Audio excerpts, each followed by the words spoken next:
So look at this, guys. This is the new folding phone from Google. And honestly, it's happening at a time where I'm super pumped. Like, I've been into folding phones for a while, and I've been kind of hoping that other brands were gonna get involved in this space. And what better brand than Google? I've been a fan of the Pixel devices for a long time. Currently in my pocket is the Pixel 7 Pro. And now we have a folding device, which kind of gives you the best of multimedia consumption, a tablet-like experience, and then you can pull it out of your pocket and use it in its sort of slab form factor and do your phone stuff with it as well. Now, the first thing that strikes me here is the way that this whole Hinge situation is operating. It's incredibly firm the whole way through. Like, it can kind of stop at any point. And when it's completely closed like this, there's very little gap. It's an incredibly tight tolerance that they've been able to factor in there.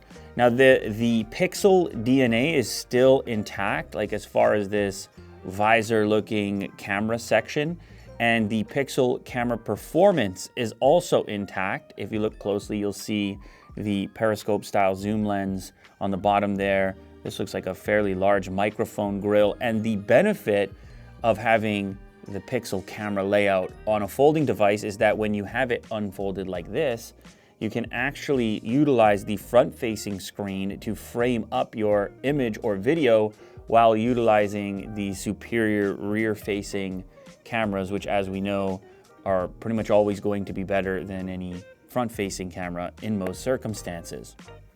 Now, the display on the front, you can see it's a little bit wider this way when you're examining the aspect ratio, but it's also kind of thin as it fits into your hand over here. So this is what it looks like kind of trying to reach across to the other side in single-handed mode. This is a generous display when you pull it out of your pocket and you want to get something done quickly, and then you can just jump into your unfolded mode like I like to do when I might be like sitting on the couch or browsing social media, watching YouTube, for example. This is just obviously a much more comfortable experience. Something else I'm noticing here, we have a nice kind of theme integrated, which goes with some of the design elements and characteristics on the outside of the device. Fingerprint scanner is going to be in the power button location, which has a slightly different texture from the volume rocker, which lives below there. Another unusual characteristic, the USB-C connector is symmetrical with the SIM tray, which lives just above there. And Google's gonna sell a 30-watt USB-C power adapter to utilize that port, and quick charge, they're saying all-day battery life. Battery is gonna come in around 4,800 milliamp hours. It's one of the things about having a folding device, it's tough to cram everything in there. It's nice to be close to 5,000 milliamp hours, but obviously in this case, you've gotta make space for your variety of displays, your folding mechanism, and all the rest of it. This is addictive, just kind of folding this like this. Like, listen to the little noise that it makes. Ready? Lovely. Good stuff. Okay, so this color that I'm handling here is called Obsidian, inspired by a variety of sort of grays. It's not quite black. It is a matte finish as well, but it isn't the only color that this device will be available in. It's also gonna have a lighter option. So that one's gonna be called Porcelain, and I'm hopefully gonna handle that one at a later date. So you'll have a light and a dark option, essentially. Kind of like the both of them sort of have like a natural aspect. This one inspired by pottery. I have some different inspirational pieces here. And of course, we'll likely be taking a look at that other color at a later date. External display is a 5.8 inch, 17.4 by 9 aspect ratio. And that's FHD plus 2092 by 1080 OLED, your PPI 408, 120 hertz capable. And it's also got Corning Gorilla Glass Victus for protection against scratches and so on. It's an always-on display, so you can see what's playing at all times. Up to 1200 nits of HDR brightness and 1550 nits of peak brightness. And then when we move to the internal display, obviously things get larger. 7.6 inches in here, 6:5 aspect ratio, and 2208 by 1840 pixels, which gives you a PPI of 380. This has an ultra thin glass with protective plastic layer. This is something that people have wondered about in the past with folding devices. They have questions about durability. However, we have seen improvements in the materials being used on the inside of these devices to limit some of those concerns. This one is up to 1000 nits brightness, HDR, and 1450 nits peak brightness. So that's another kind of interesting find. The exterior display slightly brighter than the interior display, but it kind of makes sense because this is the display that you're likely to access outdoors when you have competing brightness from the elements, and then probably when you're relaxing, you're moving to the interior display. And in this setting, I mean, this is obviously plenty of brightness here. Smooth display, as it's listed, automatically raises refresh from 60 to 120 for some content, but increases battery usage. If I were to select this toggle and turn this off, it would stay in the lower refresh rate, which would then increase battery life. But even with this turned on, you have a dynamic behavior in which it's gonna look at whatever it is you're trying to use or do and determine whether or not you could take advantage of an increased refresh rate, and then that'll be enabled. We've seen a variety of these dynamic style settings. So something interesting here, the front-facing camera on the inside, on the large display, it's housed inside of the bezel itself, rather than anything funky like below the screen as we may have seen on other devices. So this has a dedicated location. Typically it's gonna give you slightly better performance. Obviously you're going to have to look at the frame of the device as a consequence. Now I'm curious a little bit about the speakers on here. That's another benefit of having a larger device. You can kind of spread out the stereo effect if it's there, and it does look like it's there. I see a couple different speaker grills. And obviously this is another benefit. One of my favorite aspects of folding devices is typing, the typing experience with the split keyboard and 2 thumbs. It just gives you tremendous space. And so responding to emails, notes, or anything like that, it's just a lot more comfortable than on a small display, obviously.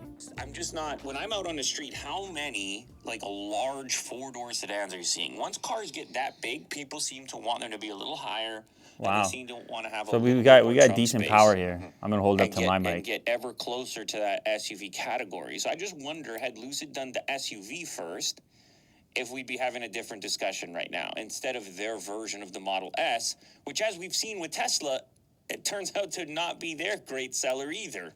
Yeah. It's just People want practicality or price, like a lower price. Well, but the thing is, practicality, it doesn't mean they don't want luxury. It's just that a huge percentage of the market decided that it's another one of my favorite aspects of these folding devices. You just typically get better audio performance. Maybe there's more space.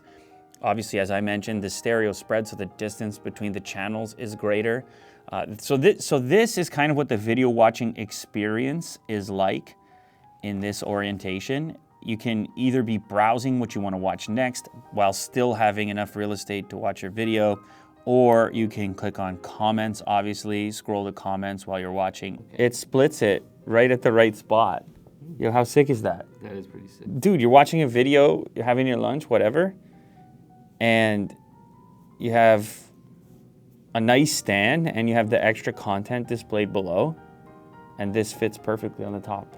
It's almost like the aspect ratio took into consideration YouTube, because the company that made the phone has a little bit of experience with YouTube. Look at that. It's insane. It's like a mini laptop. All you need is like a little tiny on-screen keyboard, which I guess you could have. What if I just typed it? Yeah, kind of. Or you can go ahead and maximize and just have a large chunk of video real estate. It is a nice vehicle. I would like to try one. It is the range champ as well, as mentioned. So that's really where these things come into their own. There are lots of options to interact with content. Obviously, there's plenty of tablets out there, and we've all got our smartphones, But then it's just like, how often do you end up using it? Now, in the case of the latest Pixel tablet that Google released alongside this, they aim to make it a thing that's sort of always charged and accessible, so you might pick it up more often. However, for me, the idea of having the tablet in your pocket, which doubles as a phone and is always ready to be unfolded, means you just end up with a more comfortable viewing experience kind of all the time, because your main device is always charged up, it's always ready to go, and it's always on you when it's pocket sized. So when I was daily driving my last folding device, that was the appeal, is that it was a big screen, but it was in your pocket, and other big screens simply can't go there. All right, so let's go ahead and launch the camera app. So hopefully we have our typical Pixel performance here. So there's a couple of different options for versatility. By default, we are in our 1x setting. Here we go, ready, Mo? I smiled.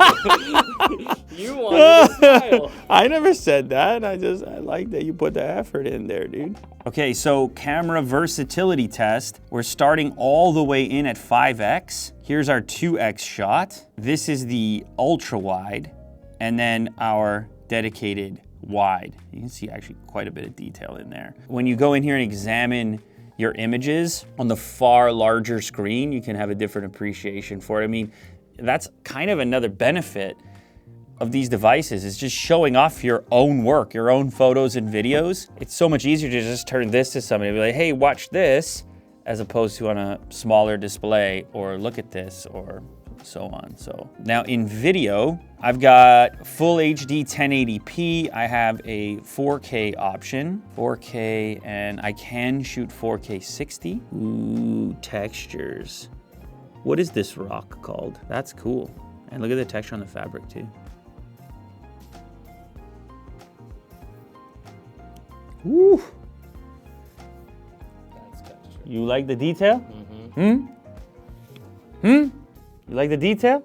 Because this hinge can kind of stop at any point, it also sort of has a built-in stand.